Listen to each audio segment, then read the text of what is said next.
I am back. You scared me. Did I? Yeah. Why?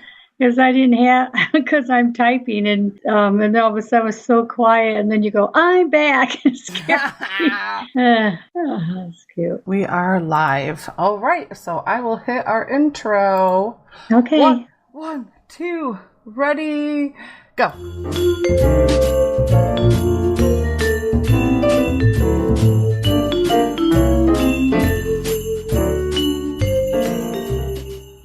Welcome to Invigorate Radio, episode 6. Today is the 20th of August, 2018, and I am Jen, and with me tonight, and every time we get to record, is... Joy! And we are ready to stick some good stuff into your head. Into your head. Speaking of sticking good stuff in your head, National Chocolate Pecan Day was today. Wow, who comes up with all these holidays? I don't know. They should let people know. Right? Yeah. Yeah, today was National Chocolate Pecan Day and National Radio Day, but enough about today. Let's see what tomorrow brings. Tomorrow, August 21st, is Brazilian Blowout Day. What is that? I don't know. Let's find out. Brazilian Blowout Day is observed annually on August 21st, while the summer weather is celebrated for its beach trips, vacations, barbecues, and carefree attitude. It can also be a hair nightmare with humidity at an all-time high. Frizzy hair is in full effect across the nation. Therefore, tomorrow we celebrate National Brazilian Blowout Day, a way to calm your tresses and embrace your most beautiful self. Wow. So, apparently you're supposed to observe this by visiting a certified salon in your neighborhood to beat the weather and humidity. And you also will use hashtag Brazilian Blowout Day to post. Wow, it's been a blowout day here for quite a while because of the humidity. Yeah, I know. This is just like Michigan blowout summer. Yeah. Pretty much.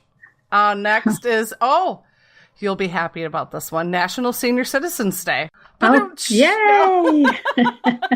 I'm doing a happy dance. Yeah, there you go. But nobody told me. Yeah, nobody told, but we are telling you right now, Joy. Yeah.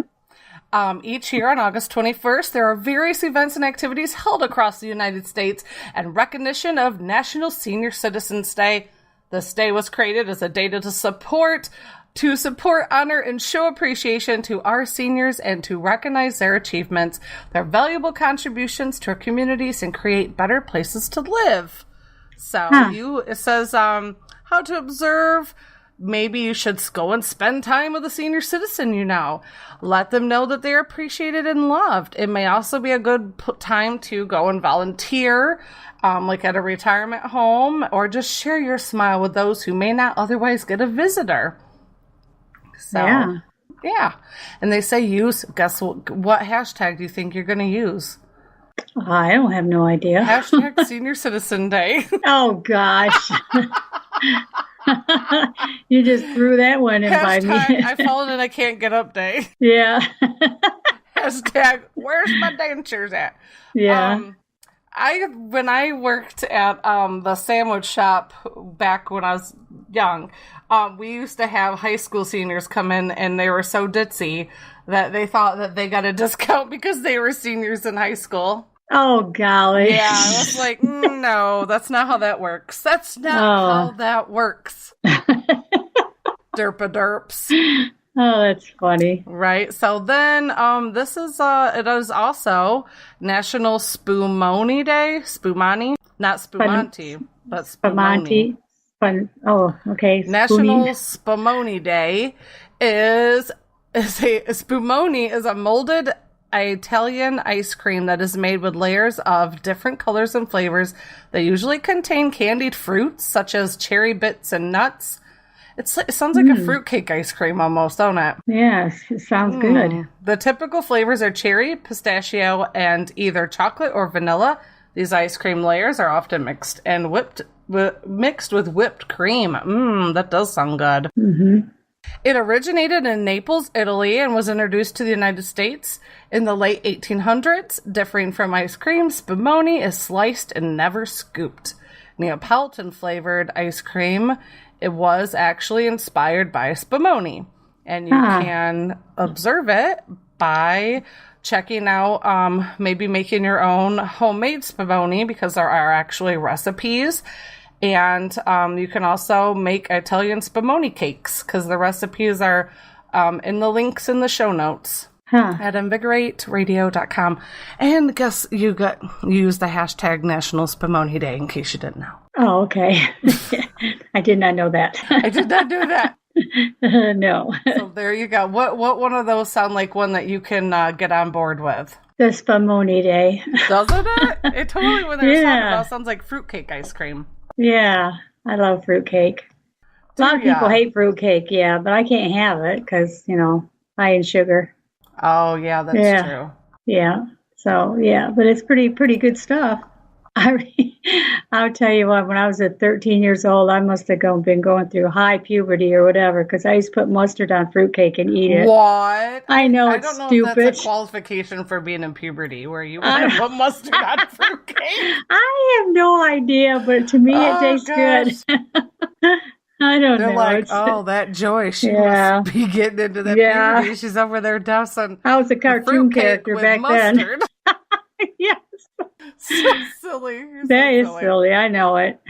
And then I used to mix salad dressing and ketchup together for potato chips. And now I heard here lately in this last year or two, people have done that. And I thought, wow, I used to do that like 50 some years ago. Right. And they've actually, I think I've seen like mustard flavored potato chips. Oh, really? Uh-huh. Oh, that sounds good. Yeah. Speaking of good. Yes. Good or interesting news. Yeah.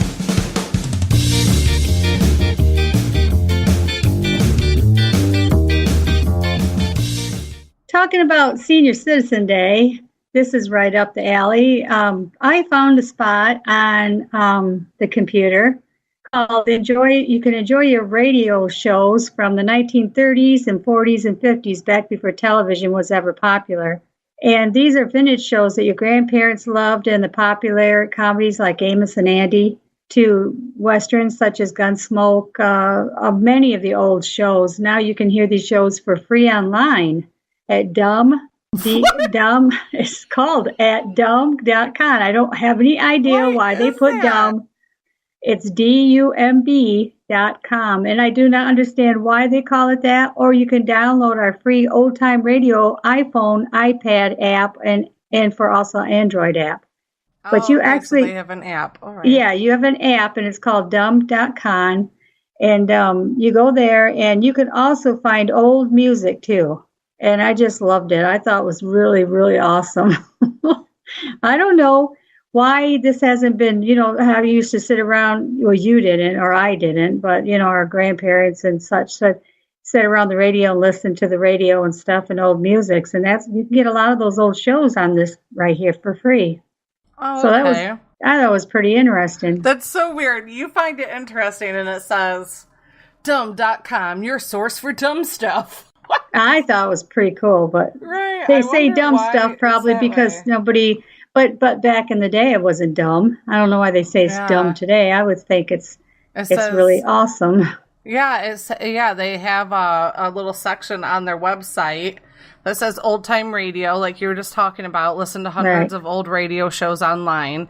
Right. And then they have trick questions, name fun, send audio e-cards that speak the name of the person you're sending them to. That's weird. Right. Yeah, there's all kinds of, there's jokes, 10,000 different jokes, name data, find out more about your name and where you came from and the meaning of life. It's just weird, just random stuff, I guess. Uh-huh. Touch tone songs, play songs on your phone keypad using touch tones, because, you have nothing else better to do with your time. Well, not only that, everyone, it also has cool stuff on there also, and it has you can talk live with Santa Claus online. There's dad's jokes, prank stories, celebrity ages, games, free movies. Insults. It says there's over 900 classic free films you can watch for free. Yeah, okay, it's riddles. Pretty neat place to go and check it out. I'm just telling you, you better go there. You'll be surprised what you can find. Oh, right. Well, that's interesting. I've never heard of that. I know it. And I hadn't either. That's why I'm sharing it. That's my good and interesting news. Well, that's pretty cool. I found this interesting article, and I was going to figure if we agree with it or not. It's called, Here Are the 11 Things That Are Making People Less Attractive. Wow, that's a different different direction. I know, it's healthyway.com. I came across it, and I'm like, oh gosh, this would be a good one for Joy and I to talk about, like, what is this? So according to this article, it says their disclaimer, if I buy something from their site, everyone has to say that now because of the privacy stuff. If you buy something from a website, they got to let you know that they get a little bit of a kickback from it if you use a link. Oh, right. So the number one thing on the list is bad grammar. And it said a bad grasp of the English language, or maybe whatever language you're using to woo a potential mate, can be a turnoff to a romantic interest, especially if you're active in the online dating arena. It said that one study found that the majority of men and women admitted that they reject online suitors solely because of bad grammar and misspellings in their dating profile. 75% of a whopping 9,000 online daters polled in the study also said that they would most definitely reject a suitor who failed to pass a 5th grade spelling bee. Oh my gosh. Wow, right? Yeah. So, never date somebody through text message, Joy. Just don't do it. Thank goodness for spell correct. Or spell check. You said spell correct. Spell check. Spell check. Yes. Yeah. So apparently, I already got turned down. Yeah, you're like, I didn't even make it through the number one slot. No. Yeah. We were. No, I know how to spell everyone. It's just that I have different ways of saying things. Yes. Yeah, we all make up our own words and such. That's not on here, though. It just says bad grammar, I'm just interesting. Yes. I'm a one of a kind. Number 2 is your youthful looks. While you may think that appearing youthful is an advantage in the dating world, it turns out that it isn't always the case.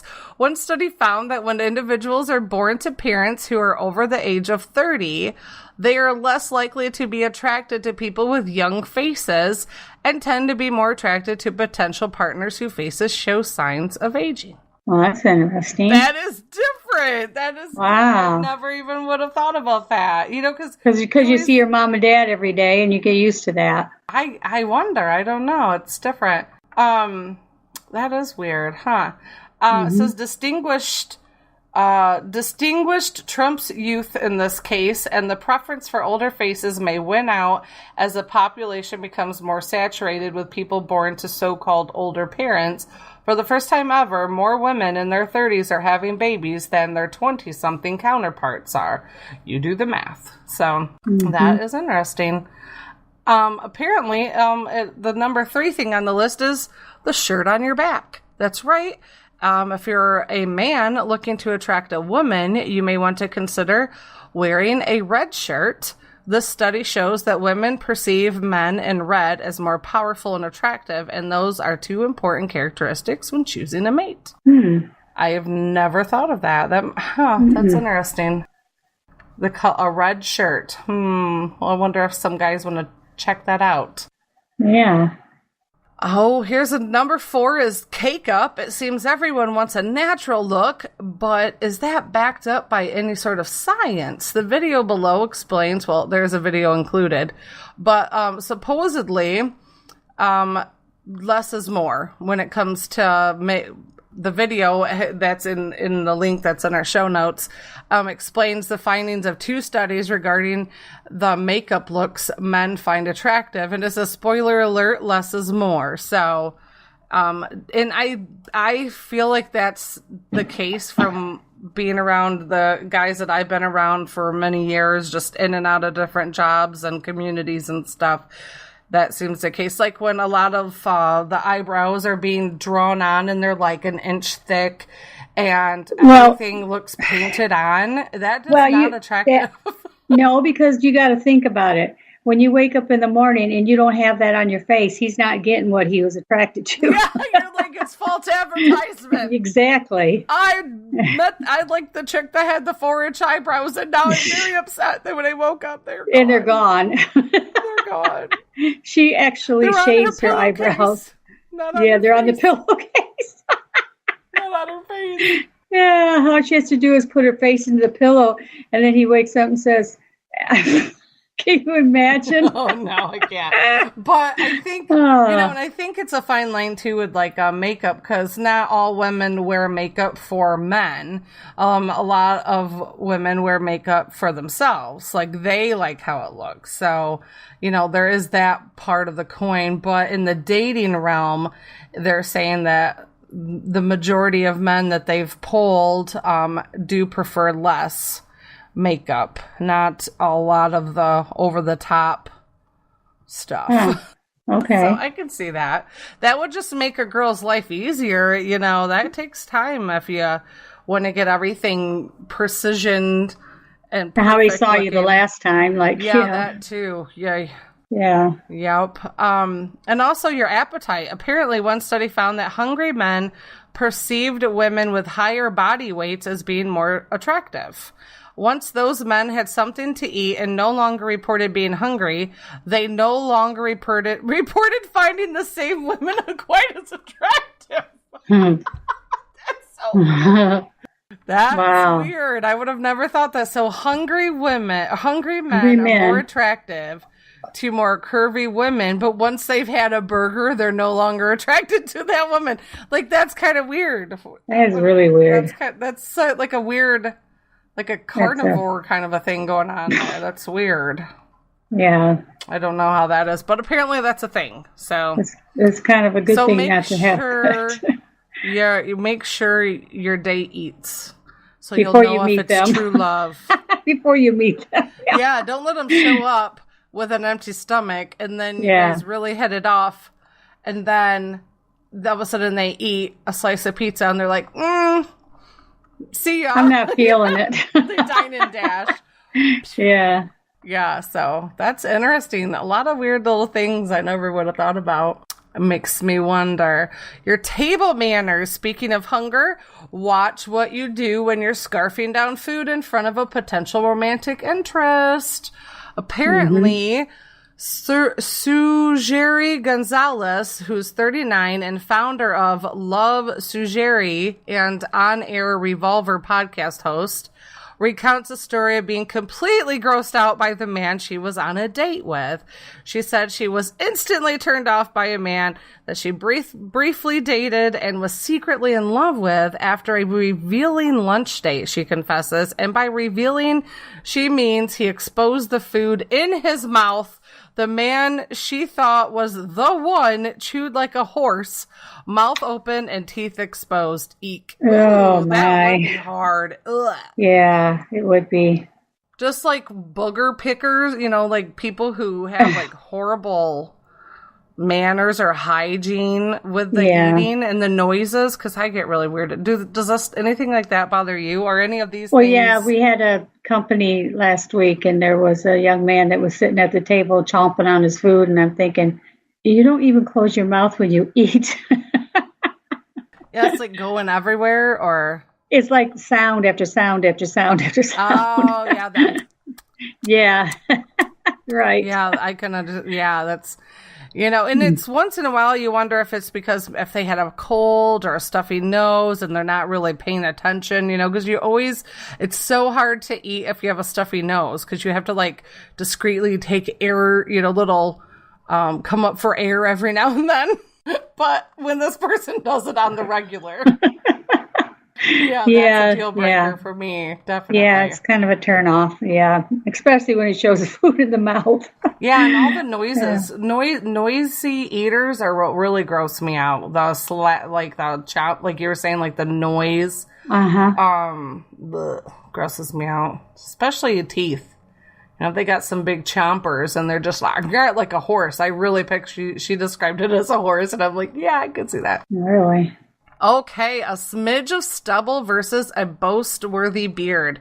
While both gay men and straight women prefer men whose faces appear more masculine, guys don't have much control over whether they're blessed with prominent brows and strong jaw lines or not. What they do have control over is the type of facial hair they choose to sport, according to the study. So, that's interesting. Yeah, we were just talking about this too. I was talking about this with my sister and her boyfriend about beards and stuff, you know, and we were laughing because our dad had the face that just did not look good without the beard. Right. Some men have that option to like make their face look more thin with a beard. They can manipulate the hair growth on their face to, you know, if they do like that pencil thing, kind of like a beard, they can really slender out a round face with your hair, with their facial hair. They can make like jaw lines where there really aren't any, you know? Yeah. It's pretty, but guys that can't really control that is kind of out of luck in that part, I guess. Uh-huh. So I agree. Yeah. So what kind of facial hair turns you off? Like, what is something that's always like, ugh? I don't like the jaw, like the Elvis Presley. Really fine, the Elvis Presley. the chops. Chops, yeah. Yeah, not feeling that either. And I'm not really into goatees either. I don't mind a goatee if it's I like a not nice. really I like a nice long. beard. I like a nice groomed beard. Yeah, I could see that. Yeah, I don't like the crazy Bushman beard. Like, you could just tell the difference between a lazy man because he just lets it grow, and then there's like last week's sandwich particles in it. It's kind of weird. Or men that grow it and have a really long. Or if it's changed colors, like braid. Yeah, I don't like it when it's like 3 different colors. Like, it's like somehow the longer, older hair is like a weird color than like the other hair. Like, I like here's a nice uniform groomed beard. F you are rocking a beard. And I don't like really long ones, like 5-6 inch. Like, I don't. That's the newest thing I noticed, that guys, they have a butch and then they have this great big huge beard. Yes, that's what a lot of according to my husband, that's real beard wearers look down on those guys because they know that they're just trying to be trendy. They're not real beardies. You know, they're just trying to be cool, and those are the same guys that probably do the stupid, like, put glitter all in their beard and, you know, put Christmas ornaments in it during Christmas and stuff. Yeah. Well, I haven't seen that. What? You haven't? It's a thing. It's like the ugly sweater thing for Christmas. Now people do like ugly beards. So they like put like these little battery operated lights through their beard. And everything in Seriously? It. Yep. Uh-huh. Yep. Oh, wow. Give you something to look forward to, Joy. Christmas they time. Wear a hat and put the battery on top of their head, and then they have this little line. My goodness. It's weird, but they do it. I've never seen that yet. Yep. I was just making it up. Oh no! Really? I'm like, are you serious? No, they really have seen pictures of it done. Wow. You can Google it, and I'm sure you'll find it. Okay. It says that clean-shaven men and those of you with long beards, one study of Australian women found that they all considered men with heavy stubble more attractive than men without facial hair or those with heavy facial hair. So they like the stubble look, the kind of... Well, I'm telling you what, that stubble look could really give you a rash. It hurts your face. It does, doesn't yes. it? Yes. Yes. Especially if they don't have a soft mustache. Yeah. And they have the stubble. It's no fun kissing a stubbly guy. They can give you a rash. You go to see your girlfriend. What happened to you? Yeah, well. My husband kissed me. Yeah. It looks like looks like you're growing a mustache because it's all red. Oh, goodness. It says the key, of course, is to maintain a nice, even amount of facial hair that's not too patchy. So, yep, it sounds like we're about average on how we feel about stuff. flashing a smile or not. It says, in what winds up to be a rather confusing study, men rated smiling women as more attractive, while women rated smiling men less attractive. That's interesting. Well, that's Women weird. reported finding men more attractive when they displayed signs of pride, like a slight smile and a raised fist. I don't think I would. I don't feel like... Wow. Ooh, I like that guy slightly raising his fist. Like, I'm sorry, raised fist is not attractive to me. That's a like rude look and run away fast. Yeah, I'm like, if some guy looked at me and smiled and raised his fist, I'm like, peace out. I'm out of here. Yeah. What is that? I'm like, I don't know. I think women today are so much different than the norm. I've never heard someone go, you know what I like in a guy? A small smile and a raised fist. What? Nobody says this. They must be caveman women. Very bizarre. It says, is anyone else wondering what gives with this one? Regardless of these findings, keeping your teeth bright and white is never a bad idea. And number 9 says, when it comes to dating, there's no such thing as fake it till you make it. Whether you're online dating or meeting someone through a friend or at a bar or a group or event, or people can smell fakeness, she explains. And I don't recommend meeting people at bars, just to be honest. I don't feel like online dating scares me. Yeah, that too. I feel and bars. Like I'd never go to. I never would go to a bar to meet someone. Right. Yeah, that's just weird. I don't feel like you're going to find relationship quality people in a bar at all. But it has happened, though. Well, yeah, I'm just saying, though. But it probably maybe one out of 1,000. Yeah, it's weird. It says the more you try, the more you'll pretend to be someone you're not, and the more people will see right through your bluff. And that's one thing I've noticed. No matter where you meet someone, I agree, the best thing you can do is be yourself, because why would you want someone to buy what you're selling and then have it be entirely fake and something that you have to maintain for the rest of your existence with this person? Because that's draining, and then sooner or later you're going to get tired of it, and your real colors are going to show through, and your whole house of cards is going to come tumbling down. It's just the life of Clarence. The life of Clarence? Clearance, like a clearance rack. Oh, everything you can. I think it's the life of clearance. No, clearance, the clearance rack. You pretend to be something you are. Rack. You get it home. It's doesn't look like you thought it was. You're like, this shirt was $2.99 and it looks amazing. And and you get it home and you realize it's not what you thought it was. You're like, this shirt is like saran wrap on the sausage. Yeah. And then you take it back and they say, I'm sorry, I can't refund your money. I feel like this is a personal story. I feel like this is something you've gone through. And that could be like on a I have gone through that back when I was 19. Relationships are like clearance, or bad relationships are like the clearance rack. Exactly. That's my new quote. That it is. We'll put that on a mug. Bad relationships are like the clearance rack. Yeah.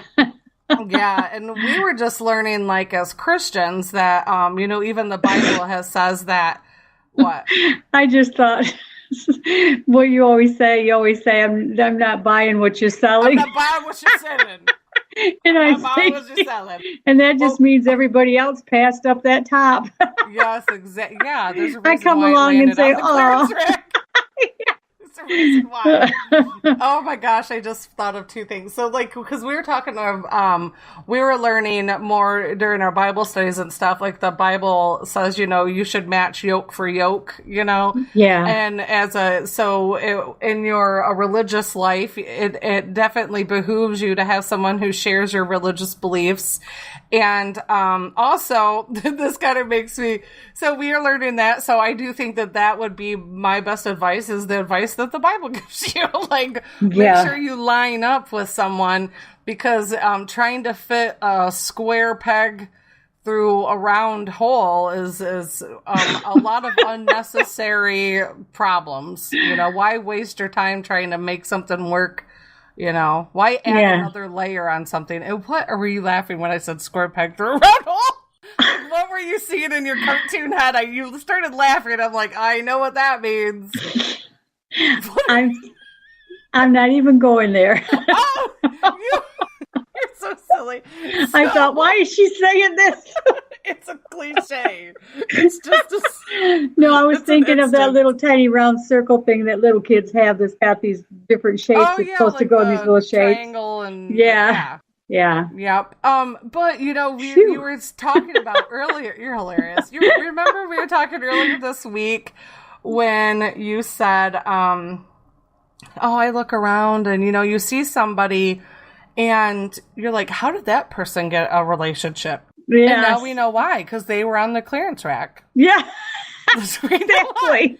Exactly. Yeah, because and I've heard my single friends throughout the years wonder the same thing, like, how does that person have a relationship? And I can't even get anybody to go out on a date with me or whatever. And now we know, because that person shops on the clearance rack. Yes, exactly. the shirt that nobody bought, and you roll See, I figured out my own $2.99. Sure.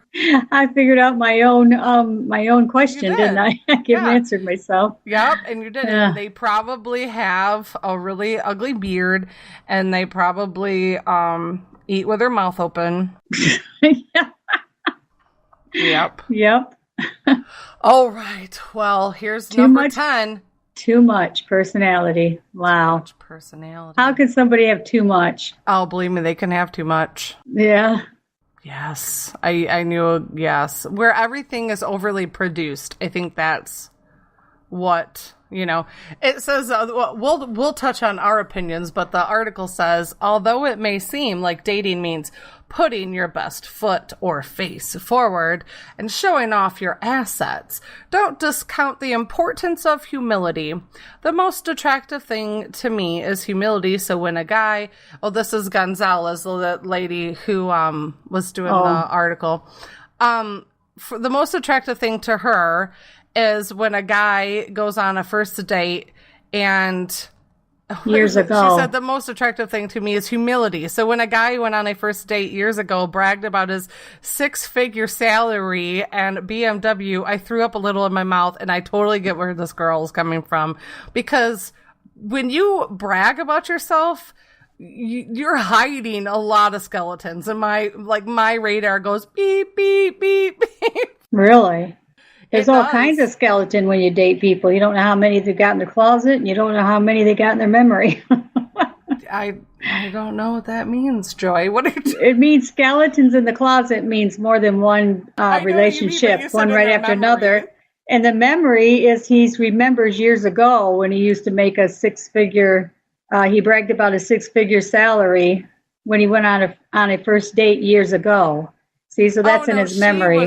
Gonzalez was saying she went on a date with a guy years ago who bragged about himself. Yeah. Oh, okay. Yeah, she was just like, so being humble and showing some humility is attractive to her. So this guy that she dated was clearly not. Yeah. She says she calls these kind of guys Mr. Bravado.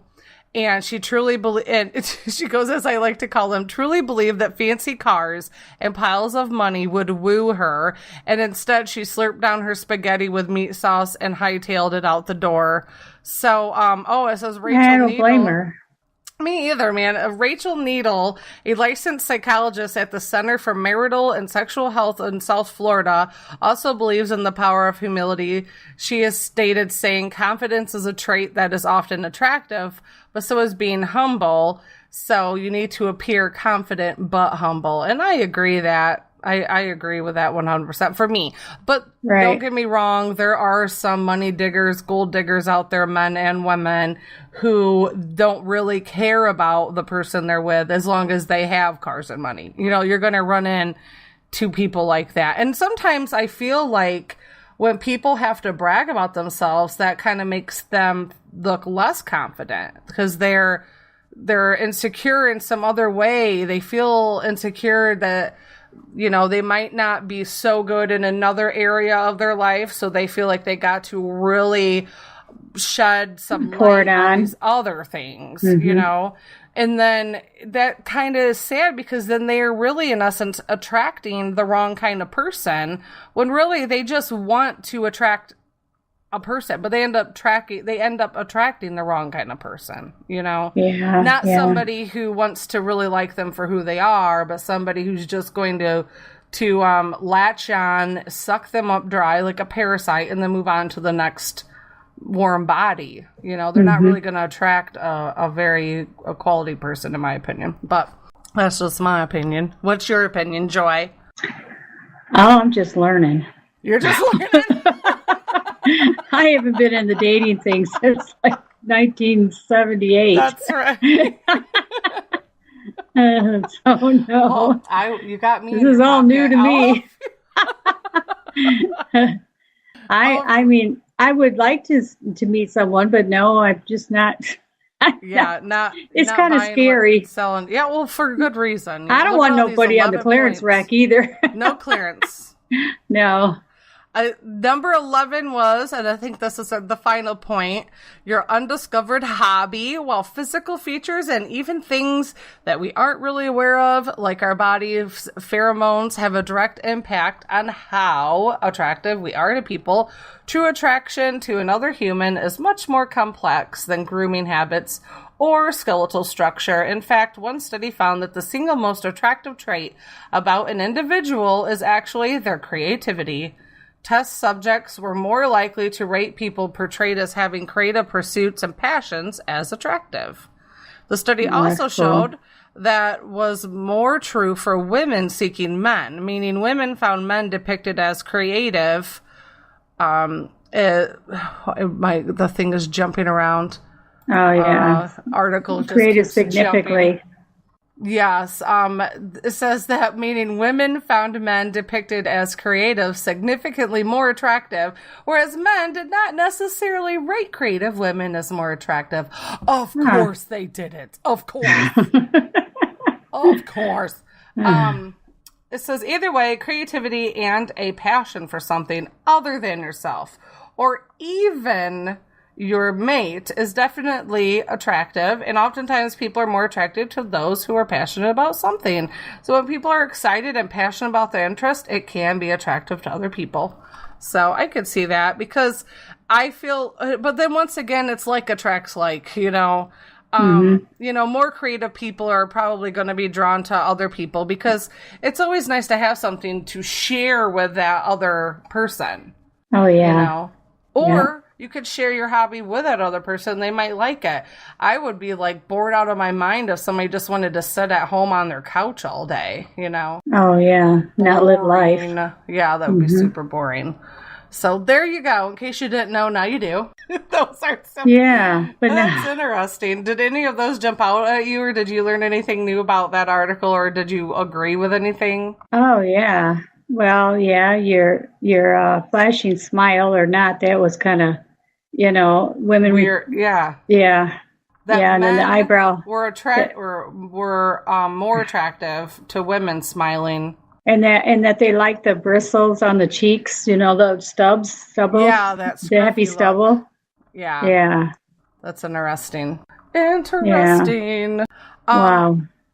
Also, we are ready to move into this place. Did you know that? I didn't know that. Oh, my baby girl. Which, in fact, she just turned 6 years old yesterday. Yes, she did. Yeah. Yes, she did. So what do you have for us, Joy? Did you know that dogs have far fewer taste buds than people? Probably fewer than 2,000 compared to humans' 9.0. This might be why they don't have a problem eating their own poop. Because... or cat Tootsie Rolls. That difference, that 2,000 difference in taste buds must separate us humans from them, because you don't see like your neighbor Sally with a paper plate and a fork going out to her backyard. Yeah, you know? Right. Thank God. Yeah.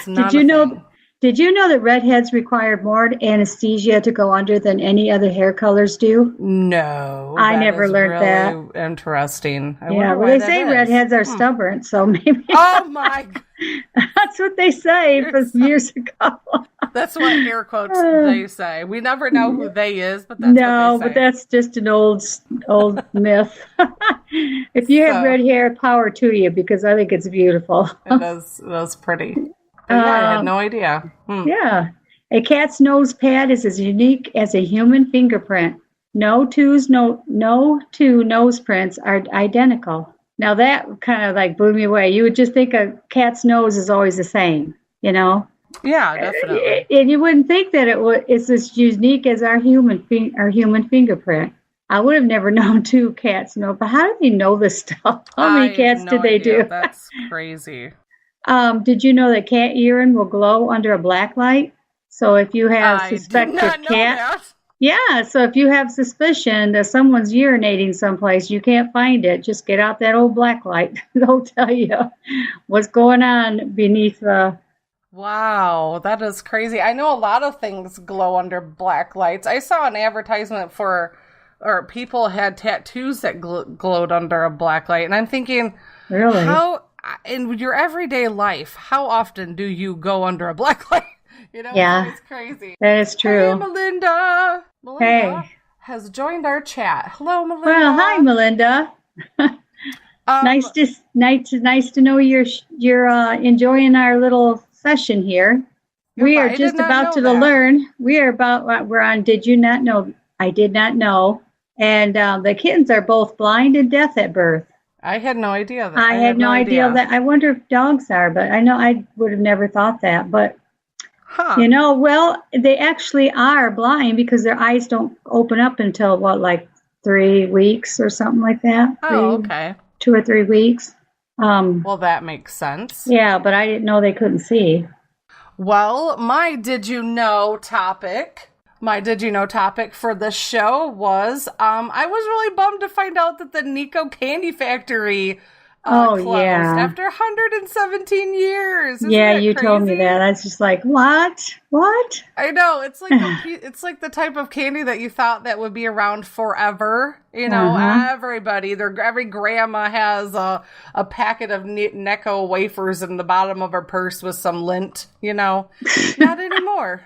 Apparently, the New England Confectionery Company shut down unexpectedly last month, and the plant was located in Revere, Massachusetts, told its 230 workers that they could pick up their final paychecks that Friday because the company that made the sweetheart candies and the Necco wafers and the squirrel nut zippers. You mean the Valentine little hearts? Yes. Really? Yes. I know, right? Candy buttons, Clark bars. Oh, the little buttons. I loved those when I was a kid. Yeah. Yep. It says all these candies are going to be gone, you know, unless somebody obviously picks it up. It said in May, the company was sold at a bankruptcy auction to Spangler Candy, who makes Dum-Dums and makes the circus peanuts. But it says, however, they backed out at the last second. So in early June, Round Hill Investments bought the company and it became the Sweetheart Candy Company. So it says that Round Hill Investments LLC is owned by C. Dean Metropoulos, and he is a billionaire who often buys companies out of bankruptcy. He bought the Necco brand out of bankruptcy in May for $17.3 million.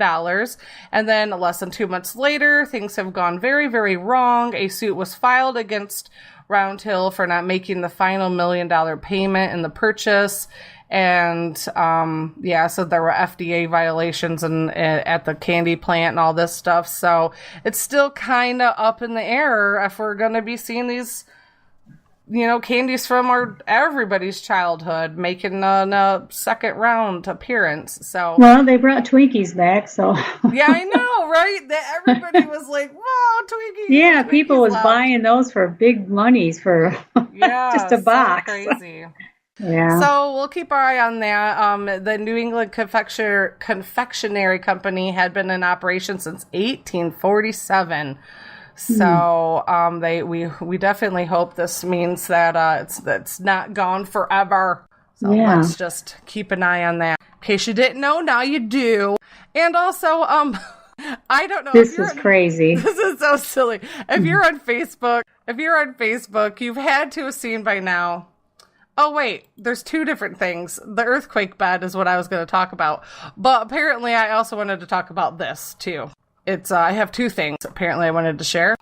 So the first one is on the Facebook. If you've been on Facebook at all, you've probably seen this advertisement that is for the earthquake bed. Supposedly, this earthquake bed could save your life during a seismic disaster. It is a bed that turns into a safety chamber. So I have included the link in the show notes.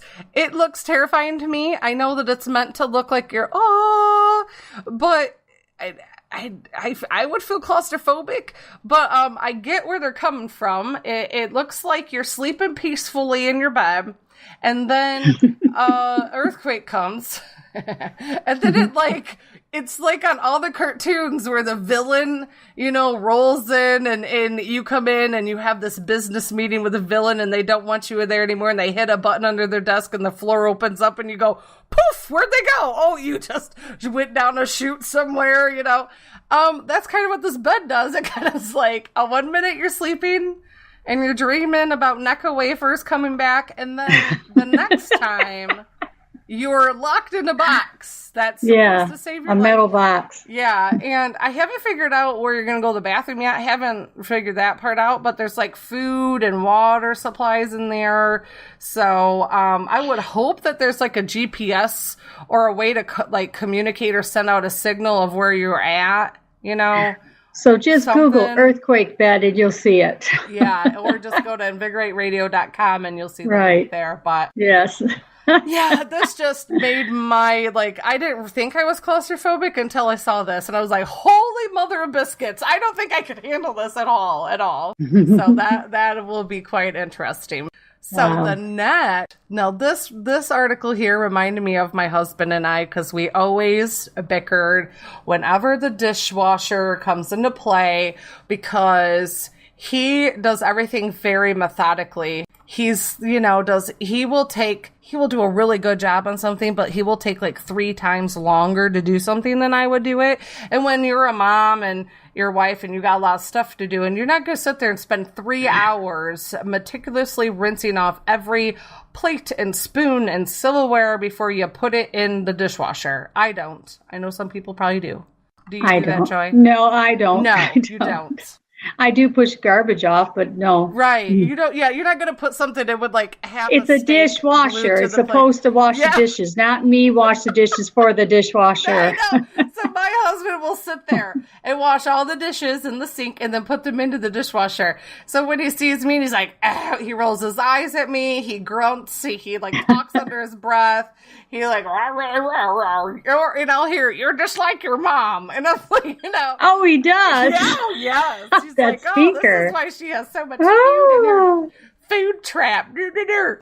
Wow. So when I came across this article, and it was called Why You Should Never Ever Rinse Your Dishes Before Putting Them in the Dishwasher. And it's on share.com, and it was published in May 24th, 2018, and it said, isn't it funny how the smallest, most significant household squabbles can tear families apart?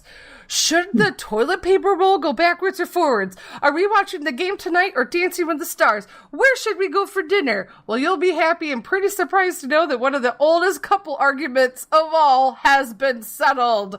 And yes, that is that you can just throw your dirty dishes in the machine without rinsing them. In fact, you should never rinse your dishes.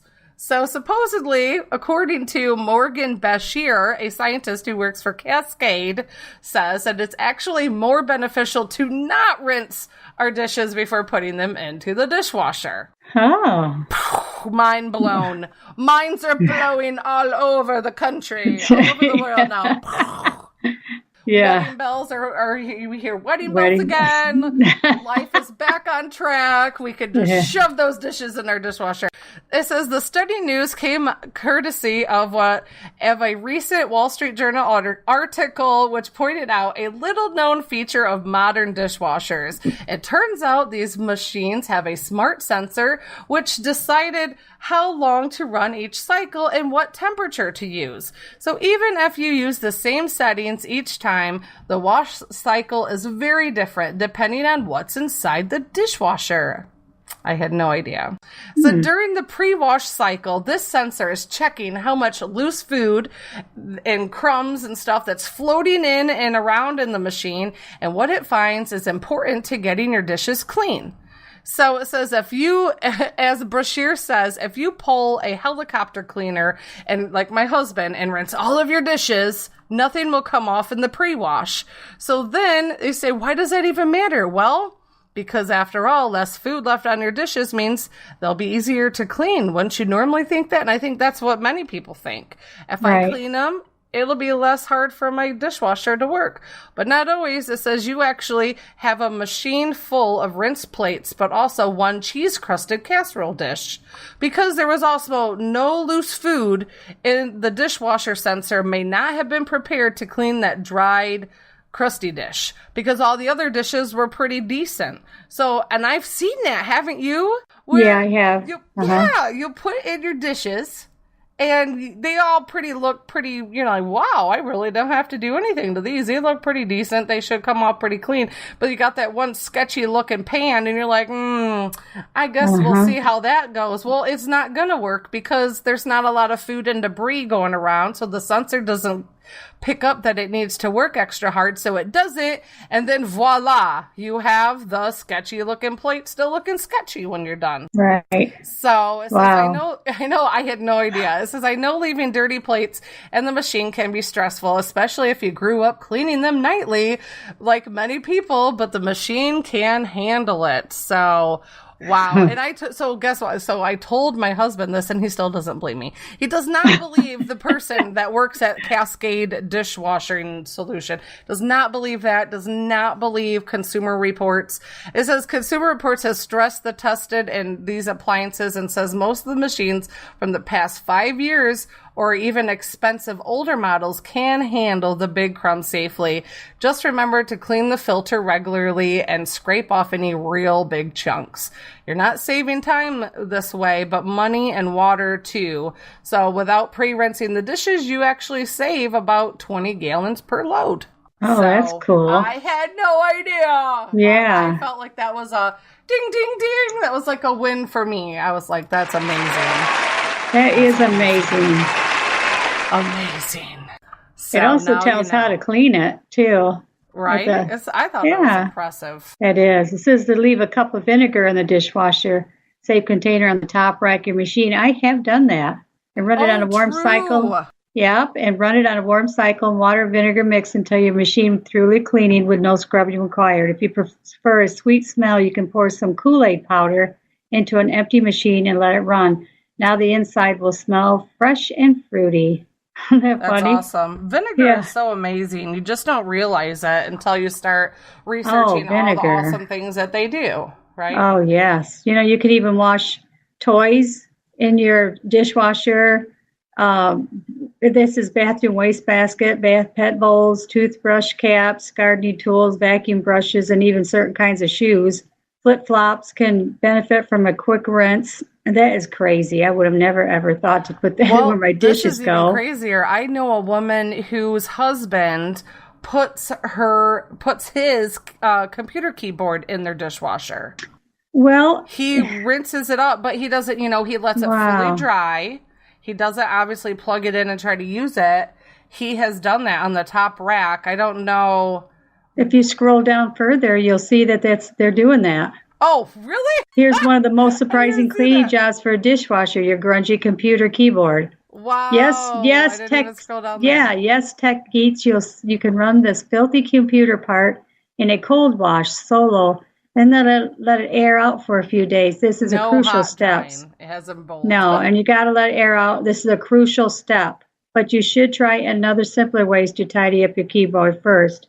To give even more surprises from the 12 everyday objects you've been using all wrong, or if you're on a cleaning kick, here is 15 natural ways to fight household odors. Well, you should just go to the site, everyone. It's pretty cool. Yep, or our show notes, which is invigorateradio.com, because we will have these links to the articles that we've been talking about right there for you. Well, that's pretty interesting, Jen. Right? I thought so. Yeah. Well, what else is interesting is Then and Now. I thought that fit your that's so cool. Yeah, I like it. All right. Do you remember long ago, then there was a word. Let's rewind and tell everybody this Then and Now segment was created by Joy, where she shares what old words mean now. That's why it's called Then and Now. Now, then there was a word that says ping. It was a sharp sound like a striking bullet. But now the word ping is to make contact with somebody by sending a brief electronic message, such as a text message. Ding, ding, did you know that? I didn't know that. I did know that. I didn't know the ping was the other. When you ping someone, you know, I didn't know that's what they called it. Yeah. All right, now we're doing profile. Then it was a representation of something in outline or a concise biological. How do you biographical. Say? Yeah, sorry everyone. Blah blah blah. Biographical sketch. But now is a personal details image in use, statistics, social media, timeline, etc. that an individual creates and associates with a user's name online account. Isn't that something? Yes. Yeah, that is interesting. Well, what about sandbox? Then it was a low box filled with sand that children played in. And it still is. Yeah.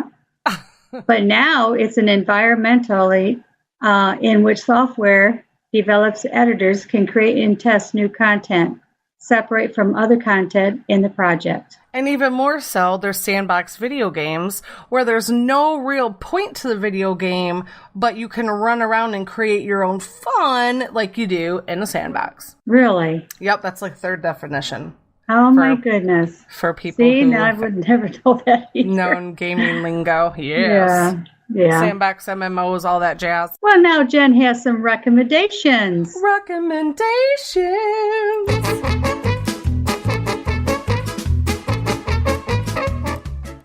Oh, yes. Well, my family and I are hooked on Bug Wars. I stumbled across it. I don't even remember how.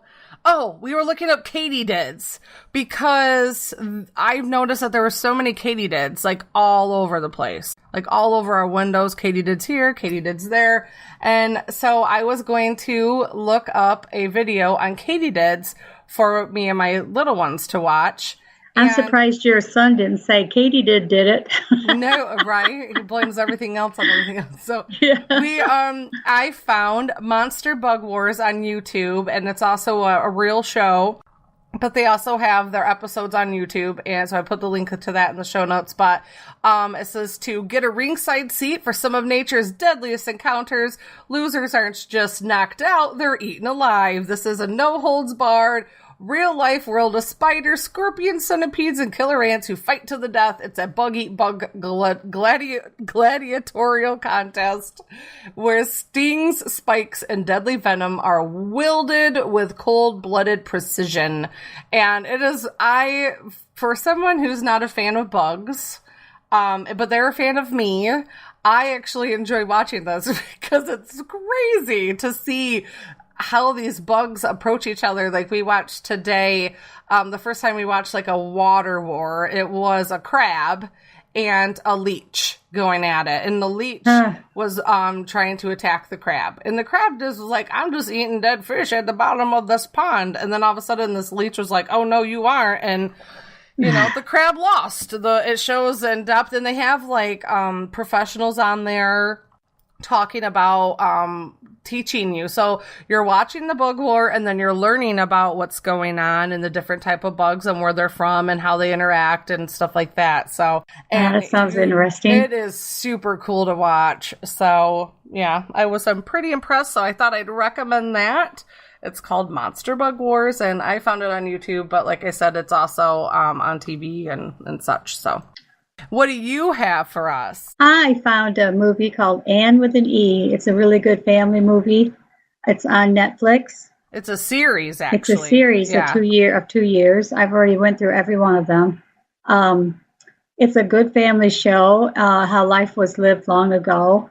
And it starts out around the early 1900s, I think in the 30s.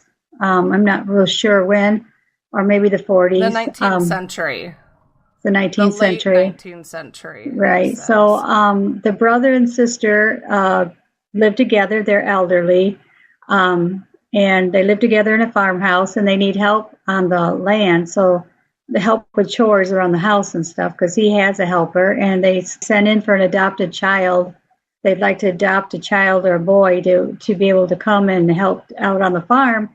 Well, when the brother goes to pick the child up, it ends up to be a girl, and her name is Anne with an E, and a big E. And so anyway, they bring her home, and the sister is not very happy. And as the story goes on, they begin to love her and care for her, and she begins to get close to them. And she's got a really unique way of looking about life, and it's a very, very good show. I would suggest that if you like good family entertainment, that would be an excellent show for everyone to watch. Yeah, that is cool. That is on my list to watch after I'm done with a show that I'm going to talk about on our next episode. But it's on my list of stuff to watch. But, yeah, it's really good. It says it's on, because you've been watching it on Netflix, right? Right. Mm-hmm. And it says it's a Canadian drama television series loosely based on the 1908 novel Anne of Green Gables. And I remember telling you that I knew that it's loosely based off from a novel. Right. I remember you telling me that. Yeah, and airs on CBC in Canada and elsewhere in the world, and is also streaming on Netflix. The first season is 7 episodes. And the series premiered on March 19th, 2017, and the season finale was last year in April. And then they actually renewed the series for a 10-episode second season, which is what you must have watched already? Yeah, I've already watched it, yeah. And then season...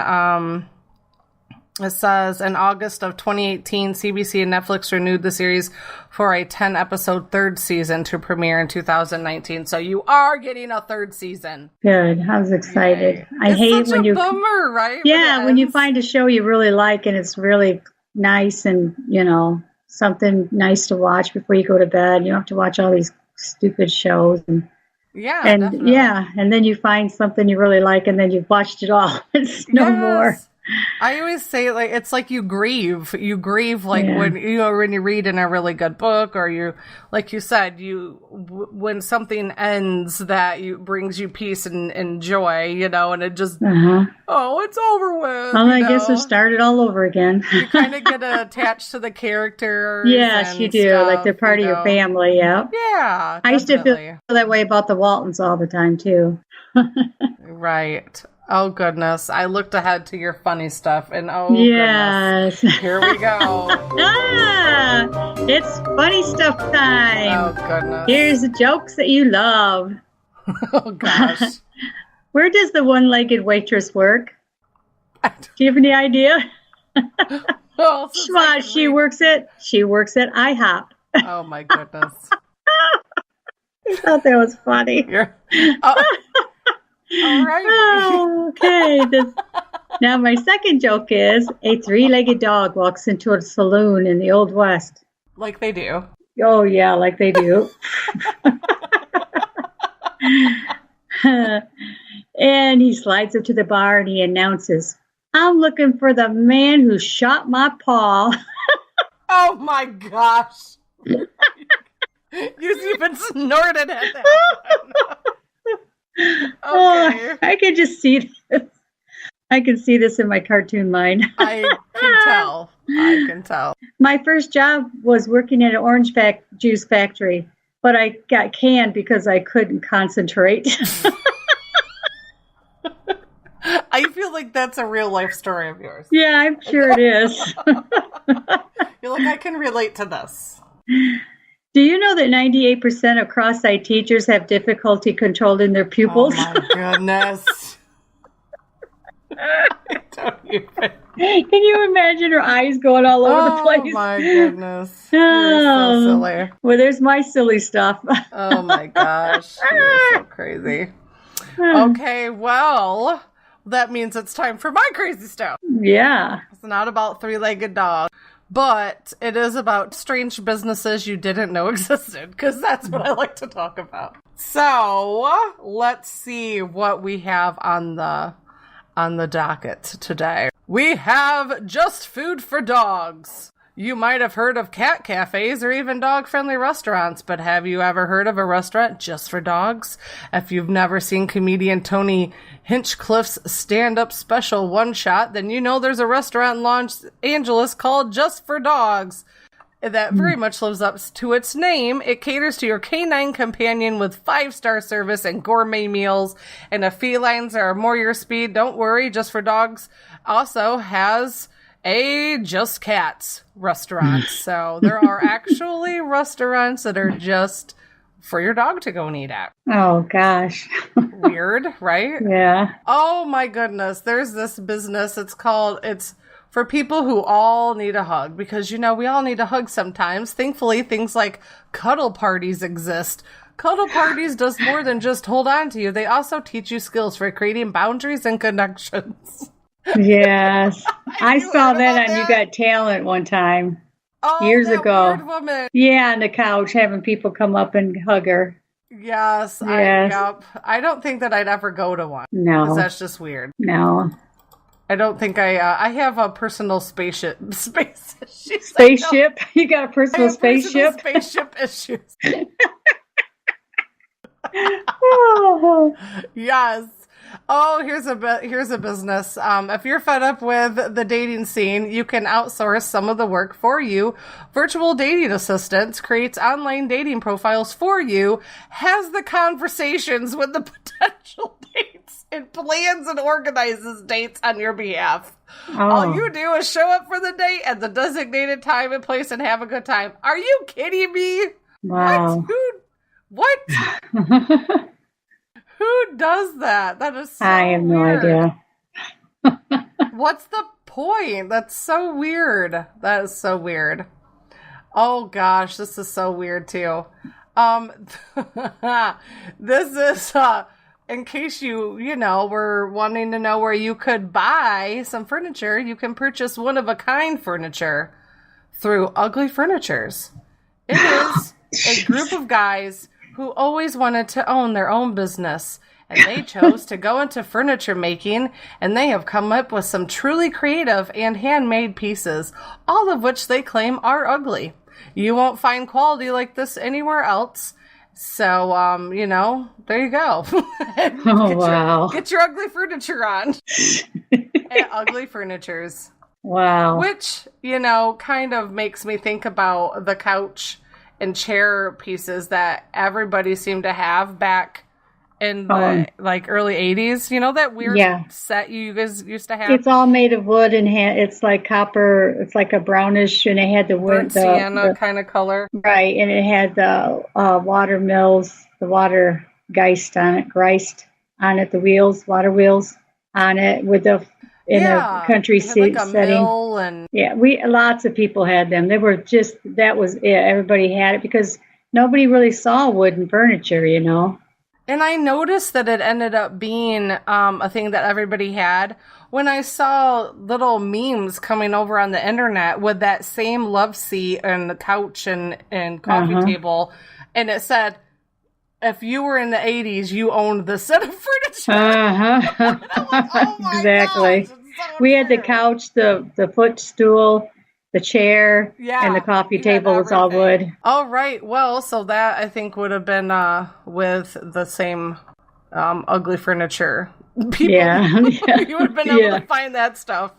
Well, here's another weird business. You have a bad breakup, or I said bad breakup, good sense of humor, have enemies, but you're not quite ready to hire a hitman. Well, Dirty Rotten Flowers is for you. This Oh, my business sends goodness. bouquets of dead, rotting flowers to your not-so-loved ones.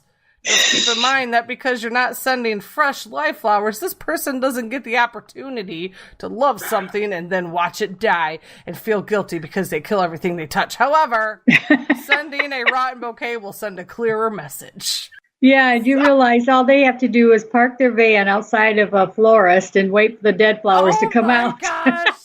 They don't have they have inventory all over the place. Wow, yeah, the overhead on that would be non-existent. If they caught you though, then they'd know, why are you stealing? Why are you dumpster diving behind my floral shop, mister? Well, we know the real story. Yeah. That's something you could do. Anybody could do. Very interesting. Yeah. Well, here's another business. Bob Barker spoke wise words when he encouraged everyone to spay and neuter their pets.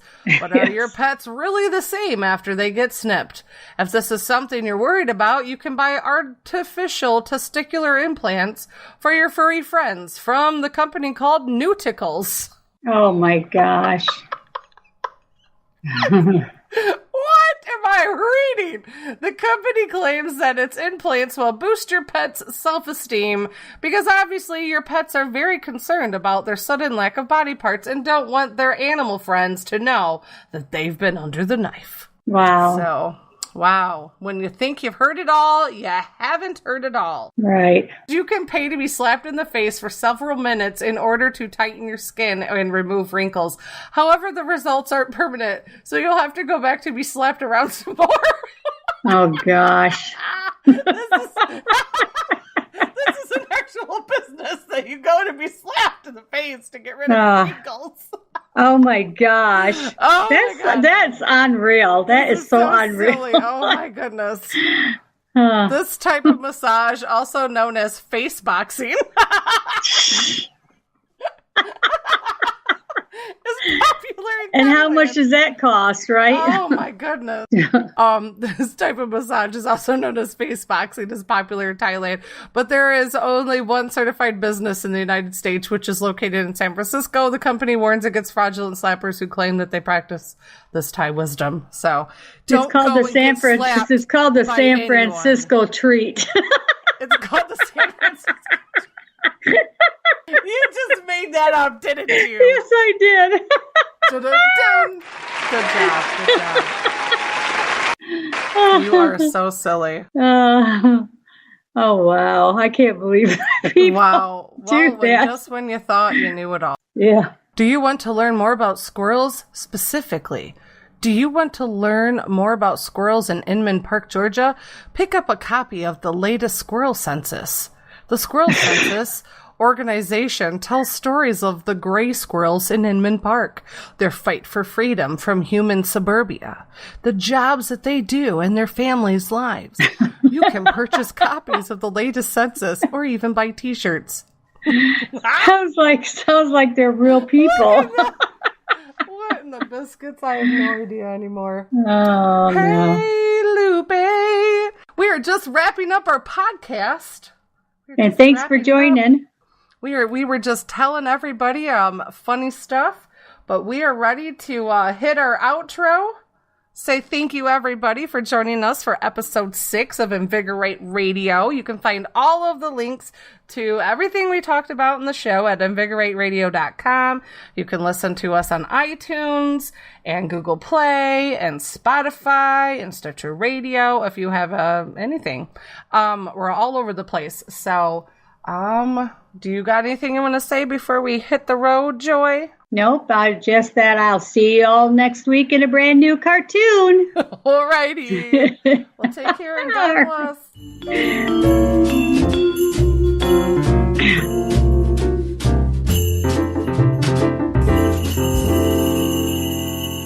Bye-bye. Boom.